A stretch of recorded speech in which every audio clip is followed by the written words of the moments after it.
आदाब नाज़रीन, Z news में आपका खैर मकदम है। डेरा के हेड महंत मंजीत सिंह जी की निगरानी में शिरोमणि डेरा संतपुरा नंगाली साहब में एक मजहबी प्रोग्राम बैसाखी मनाया गया, जिसमें जम्मू कश्मीर, पंजाब, हरियाणा और दिल्ली से हज़ारों अकीदतमंदों ने आज पुंछ के तारीखी डेरा नंगाली साहब में शिरकत की। आगे देखिए हमारे नुमाइंदा जहांगीर अहमद की ये रिपोर्ट। 1699 की बैसाखी वाले दिन साहिब श्री गुरु गोबिंद सिंह जी महाराज ने खालसा पंथ की जो है सर्जना की थी। इसमें उन्होंने ज़ात पात को तोड़ के वक्रे वक्रे धर्मों से जो है उन लोगों को अमृत छका के जो है सिंह सजाया। और दुनिया के इतिहास के अंदर ये पहली चीज़ हुई है कि जो एक गुरु था वो चेला बना और चेला बन के उन्होंने भी उन 5 प्यारों से जो है अमृत छका और इस तरीके से जो है सिख पंथ की जो सर्जना हुई है। और आज श्रीमद डेरा निराली साहब पुंछ में जो कि साहिब श्री गुरु गोबिंद सिंह जी महाराज का खंडे बाटे का ये एक स्थान है, क्योंकि यहाँ के जो संत भाई फेरू सिंह जी महाराज उन्होंने साहिब श्री गुरु गोबिंद सिंह जी महाराज से अमृत छका था। और संत भाई पंजाब सिंह जी और संत भाई लोचा सिंह जी महाराज ने साहिब श्री गुरु गोबिंद सिंह जी महाराज के दर्शन किए थे। पूरी दुनिया के अंदर जो कि आज बैसाखी का जो त्यौहार मनाया जाता है, ये हमारे लिए सिख पंथ का एक जन्मदिन है। और इस जन्मदिन में ये हम एक आदेश साहिब श्री गुरु ग्रंथ साहब जी महाराज का जो हुक्म है, ना कोई वैरी ना ही बिगाना सकल संग हमको बनाई। आपने इस महान स्थान पर देखा होगा कि हज़ारों की तादाद में संगतें जो यहाँ पर मत्था देखने के लिए आ रही हैं, देश से भी आ रही हैं और विदेश से भी आ रहे हैं। यहाँ का एक ही पैगाम है, हिंदू मुस्लिम भाईचारे का पैगाम, आपस में मिल के जो है ये त्यौहार मनाने का प्रोग्राम। और यहाँ साहिब श्री गुरु ग्रंथ साहब महाराज की, जिसमें हिंदू भक्तों की बानी, मुसलमान फकीरों की बानी दर्ज है, उसका जो पैगाम है दुनिया तक पहुँचाना। और साथ में जो है कि अपनी देश की, अपनी कौम की तरक्की और खुशहाली के लिए काम करना, हिंदू भाईचारे के लिए काम करना और नाम जपना, कीर्त करनी और वण के छकना, ये यहाँ का आदेश है। यहाँ से 13वें महापुरुष श्रीमान महंत साहब जी महाराज बैठे हुए हैं। इन्होंने कितने जो है इंजीनियर कॉलेज, BEd कॉलेज और इसके साथ कितने स्कूल खोले हैं। ज़ाहिर मजहब मिल कोई भी जाके वहाँ पढ़ सकता है और अपनी तालीम हासिल कर सकता है। इस डेरे का ये उपदेश है। वाहिगुरु जी का खालसा, वाहिगुरु जी की फतेह।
दया करो किछ मेरे रब्बा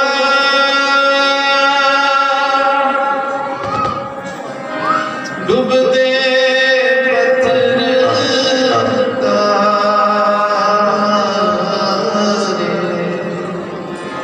डूबदे पत्थर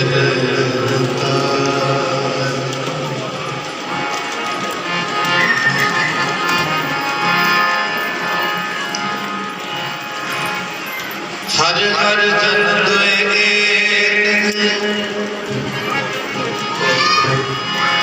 बिब विचार कछ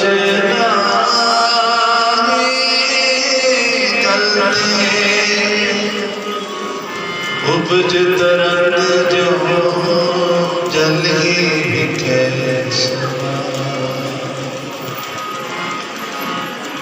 जिना सास गिरासना ना विसरे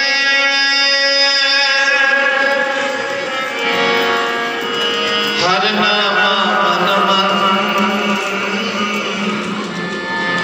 धनुष से नाम पूरन से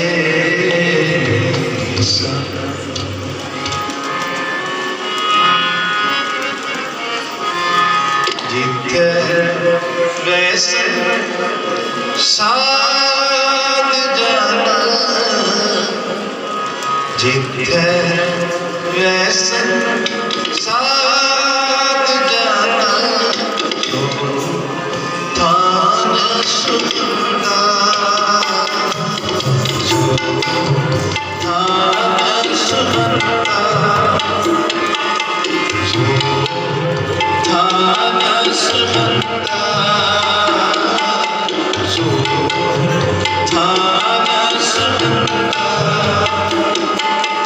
जिते वैसे साथ जाना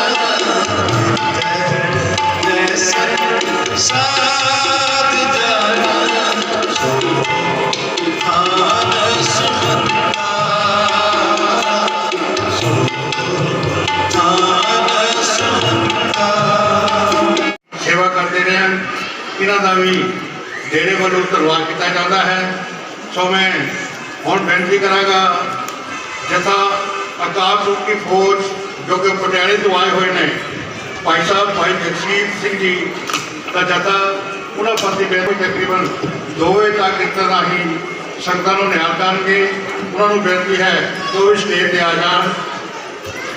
जब तक कि वो अपना स्टेज सजाते एक दो बेनतियां हैं कि एक आटो नंबर 700 लाल रंग की है जी कि बाहर लगी है उस आटो के करके सारी ट्रैफिक जी है जाम हो चुकी है। तो उन्होंने बेनती है कि कितने सुनते हैं तो जा करके अपने आटो को साइड से लान ता करके ट्रैफिक जी है और निकल सके। वो साढ़े पास आ करके पहुँचे हुए हैं कर्नल अर्जुन जी जोड़े कि सैकड़ों बटालियन तो आए।